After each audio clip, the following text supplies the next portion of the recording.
Hello, light workers. Welcome to Monday. How wonderful are you feeling today? Very wonderful, extremely wonderful, especially wonderful, incredibly wonderful. I'm in that one, incredibly wonderful. So, today I'm talking about this. That bad is not always bad, and good is not always good. Okay? So I'll tell you all about it on the other side.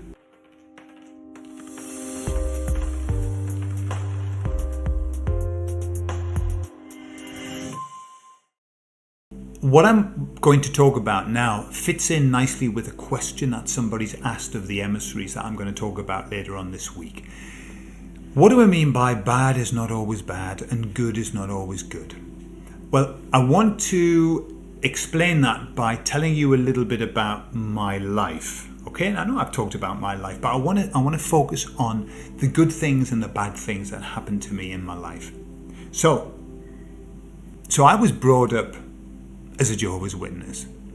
Bad thing, okay? And don't let anybody tell you otherwise.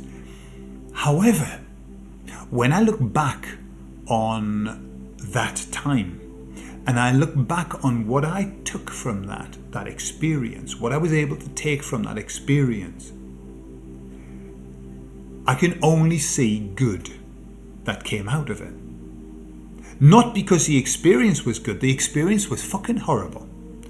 But what it did to me, what it made me as a person, was something very, very strong. I suppose it made me a very strong person for having gone through that. It also helped me to be distant from the society. I already felt distant from the society, distanced. And so it was a very easy transition to realize that I left a cult and I stepped outside and I was in another cult. That was quite easy to see. Okay? And it was thanks to that. So I could list down my arm the amount of things that really were positive about that experience, even though the experience was horrific. Okay, and my heart goes out to anybody who has had that experience or who is having that experience. But I was able to take a lot of good out of that bad experience. Then I left when I was 20. Good news, I left. I realized it wasn't for me. The problem was that I still thought I was going to die within 5 years, and so I went on a spree of sex, drugs, and rock and roll. And that lasted for 10 years. That was not good. It was good that I left, but it wasn't good the place that I went to. Okay? So, although that experience helped me tremendously to get out of my system all of that repression that I had. At the same time, the only thing that I held in place during those mad years was my work. I was good at it. I did a good job. And because I did a good job, I kept getting promoted. Good. More money, more status. Bad. It was really bad. Because every time I got promoted, I became more distant from people, which was what I was good at. And finally, I was a lonely, stressed, anxious, panicky, attacky person. Okay, so what appeared to be good from the outside, oh, brilliant, look at that, jetting around the world, big salary, car, house, it was dreadful. So the good wasn't that good. And yes, I've taken a lot of things from that.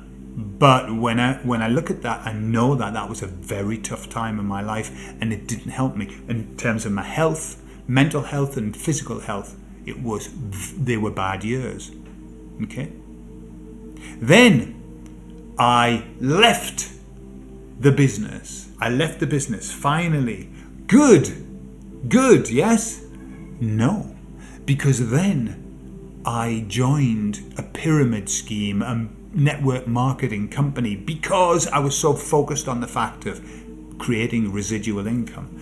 And I went 4 years down a road in which I accrued tens of thousands of pounds in debt. Made an absolute arse of myself with all of the people that I knew. If you get into network marketing, be prepared to make an arse of yourself with all of the people that you know. You're going to alienate all of the people. It's like waking up. But on the converse side, it's the awful way of waking up. You then want everybody in your family, your friends, all of the people you've ever known in your life to join this marketing scheme. And they run away. Right? Because it's another cult. It was another cult. I joined a cult again. You would think I would have learned. But no. I joined a cult, which was network marketing. It's a cult. It treats everybody just like the Jehovah's Witnesses and just like our society, which is if you do what we tell you to do, we are going to be your best friend. If you don't, we're going to shun you. And that's what network marketers do. Unfortunately, if you're in network marketing and it's working for you, brilliant. Okay? I'm just talking about my experience. So, left work good, however, just went into something really bad. And then, finally, when I could take it no more, when my credit cards were maxed out, when I couldn't live, when I was losing £1,000 a month, I went bankrupt. Bad thing. No, it was really good. It was the best thing that I ever did, because despite the shame of being bankrupt, despite the shithouse emotions that I went through, in 1 month I changed my income from minus 1,000 to plus 2,000 in 1 month. Why? Because I just started to work on the things that I liked. Did I work on all of them? No. I was delivering bread. I was getting up at 5 o'clock in the morning and delivering bread. I was working in a Spanish restaurant as a waiter. But I was also teaching Spanish, which was my passion. Okay? As well as other stuff. However, the change, it was like a cleanse. And suddenly I had energy back. Suddenly I started to follow my path. I started to study therapy. Was my passion. And so it was that dramatic bad stuff that kind of catapulted me into the good. Okay? Into the good. I went to have an ayahuasca experience and had the worst experience of my life. The death of me. I died. Okay? Not literally, but metaphorically and quite physically. Quite physically. Bad. No.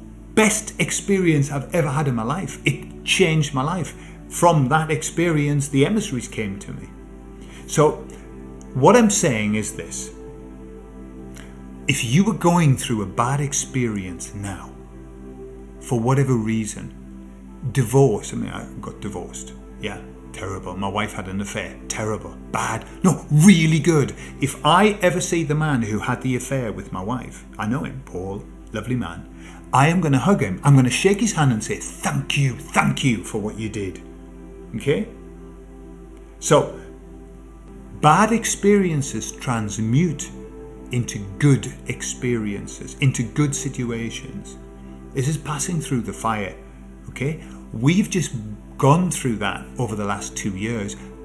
I promise you that this will convert into something so wonderful. I promise you that you will look back at this time and say, boy, that was the time that actually made me into the wonderful person that I am. Trust me. When I look back at the good things that happened to me, sometimes they weren't good. Sometimes the outcome wasn't that good. Sometimes yes. But really the focus is, when I look back at the bad stuff, boy, do you learn. Boy, does it make you stronger. And it's also, it's a universal cleanse. If you are losing something at the moment, trust that you're losing it because you do not need it. You do not need it. It's not your frequency. We lose things that are not within our frequency. And what happens is, by losing those attachments that are dragging us down, that are keeping us on a low frequency, when we lose them, we cry a bit. Is this my life? And then suddenly everything becomes better. Suddenly you have more energy. Suddenly you move up frequency, and then you start finding what's on that level. This is all that this is about. It's getting rid of those attachments and setting yourself free so you can move up to the new level. Okay? So this will be mega. This will be mega when we look back at these times. And again, if other things are happening to you in your life, embrace them, surrender to them, and know that you will be a better person for losing whatever it is that you're losing. Okay?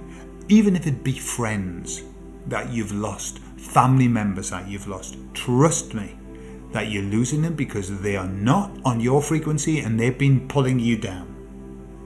And then you can move on.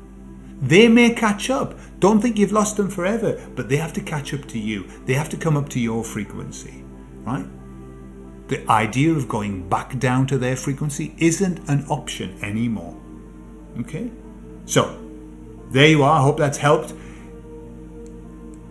We're going through the best time of our lives, and boy, is it getting interesting. Boy, is it getting interesting. Yeah? Wow. We are now seeing that beginning of the Great Awakening. The Great Awakening that the emissaries have been talking about for 3 years. The Great Awakening, the good news about the Great Awakening. And I've been thinking, well, I can't see it.